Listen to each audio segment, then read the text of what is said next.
मनसेचा गुढीपाडवा मेळावा जो आहे तो संध्याकाळी पार पडतोय। आपल्या सोबत मनसेचे नेते आणि मुंबईचे अध्यक्ष संदीप देशपांडे आपल्या सोबत आहेत। दरवर्षी उत्सुकता कार्यकर्त्यांना खऱ्या अर्थाने गुढीपाडवा मेळाव्याची असते। यंदा नवं काय असणार आहे ह्या मेळाव्यामध्ये, कारण राज ठाकरेंचं भाषण जे आहे हे ऐकण्यासाठी प्रत्येक कार्यकर्ता जो आहे तो उत्सुक असतो। कुठल्या मुद्द्याला राज ठाकरे हात घालतील याची अपेक्षा असते। काय एकंदरीत सांगा? मला असं वाटतं की कसं आहे की साहेब काय बोलणार हे कोणालाच माहीत नसतं। आम्हालाही तुमची एवढीच उत्सुकता आहे साहेब काय बोलणार आहेत। पण आज जी महाराष्ट्राची परिस्थिती आहे आपण जर बघितलं तर आत्ताही अधिवेशन पार पडलं, लोकांच्या मूळ प्रश्नांवर चर्चाच होत नाहीये, नाही त्या प्रश्नांवर चर्चा होते। कुणाल कामरा असेल, कुठली तरी औरंगजेबाची कबर असेल, या विषयांवर चर्चा करून माझी महागाई कमी होणार आहे का, मला रोजगार मिळणार आहे का, शेतकऱ्यांच्या आत्महत्या कमी करण्याच्या दृष्टीने काय करणार आहात, कुठे एखादा नवीन विकासाचा प्रकल्प येणार आहे का, वाटतं या मुद्द्यांवर चर्चा होणं महाराष्ट्रात आवश्यक आहे। ते सोडून आपण नाही त्या विषयांवर चर्चा करतो। छत्रपती शिवाजी महाराजांचा अपमान जो आहे तो मुद्दा सुद्धा समोर आलेला आपल्याला राज्यभर पाहायला मिळतोय।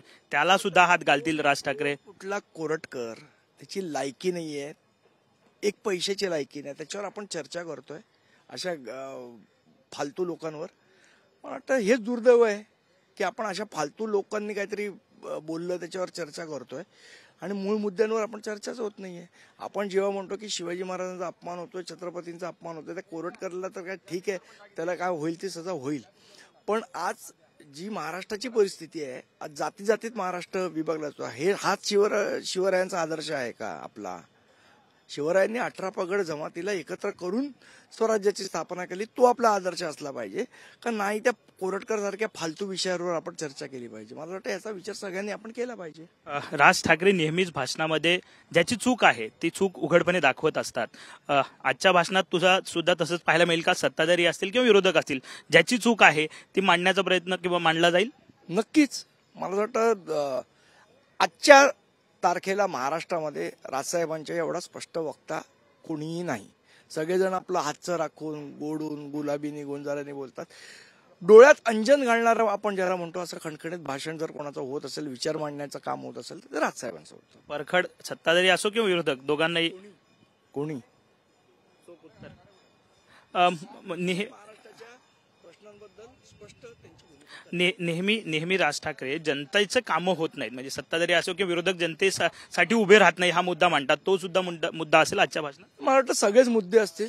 आता अजून एक 6-7 तास आहेत, आपल्याला निश्चित कळेल। आगामी मुंबई महापालिका निवडणूक आहे, त्या अनुषंगानं हा पाडवा मेळावा किती महत्वपूर्ण आहे मनसेसाठी? कारण तुम्ही आता अध्यक्ष मुंबईचे झालेले आहात, तुमच्यावर सुद्धा मोठी जबाबदारी आता मुंबईची देण्यात आलेली आहे। मला वाटतं महानगरपालिका मध्ये जास्तीत जास्त आमचे नगरसेवक निवडून आणणं हे निश्चितपणे उद्दिष्ट आहे आणि त्या दृष्टीने आम्ही काय करायला पाहिजे याचं मार्गदर्शन सुद्धा साहेब करतील अशी मला खात्री आहे। लावरे तो व्हिडिओ नेहमी भाषणामध्ये राज ठाकरेंच्या आपल्याला पाहायला मिळतो, आज काय तसं काय आहे का? कोणाचे व्हिडिओ लावले जाणार स्टेजवरून? मला वाटतं आपण वाट बघूया थोडा वेळ, कळेल। एक शेवटचा वेगळा प्रश्न आहे की दिशा सालियन प्रकरणामध्ये वेगवेगळे धागेदोरे जे आहे ते समोर येताना आपल्याला पाहायला मिळतात। तुमचं वैयक्तिक एक राजकीय नेता म्हणून काय मत आहे या सगळ्या प्रकरणाकडे? काय आलं माझ्या आयुष्यात कधी मला असं म्हणजे फिल्मी लोकांची पार्टी बिर्टी अटेंड करायचा कधी मला योग आला नाही किंवा मला कधी कोणी इन्व्हाइट पण केलं नाही। त्यामुळे तिथे काय चालतं काय नाही, काय झालं काय नाही झालं मला माहित नाही। त्यामुळे त्याच्यावर जी गोष्ट आपल्याला माहित नाही त्याच्यावर बोलणं योग्य ठरणार। ठाकरेंचं नाव उघडपणे समोर येते, मला माहित नाही, म्हणजे त्या विषयात जर मला माहितीच नाही काय तर मी बोलणं योग्य ठरणार नाही। धन्यवाद। साहजिकच आहे, मनसेचे मुंबई अध्यक्ष संदीप देशपांडे जे आहेत ते आपल्या सोबत होते। त्यांनी म्हटलं आहे की राज ठाकरेंचं भाषण जे आहे ते नेहमी चर्चेतलं असतं आणि उत्सुकता जी आहे ते प्रत्येक कार्यकर्त्यांना आम्हाला सुद्धा आहे असं त्यांनी म्हटलंय। कॅमेरामन चरण मार्गमसह विनायक डावरुंग, TV9 मराठी, मुंबई।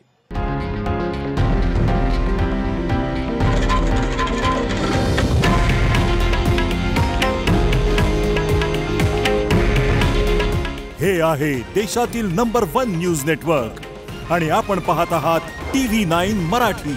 काळजी तुमची, हित महाराष्ट्राचं।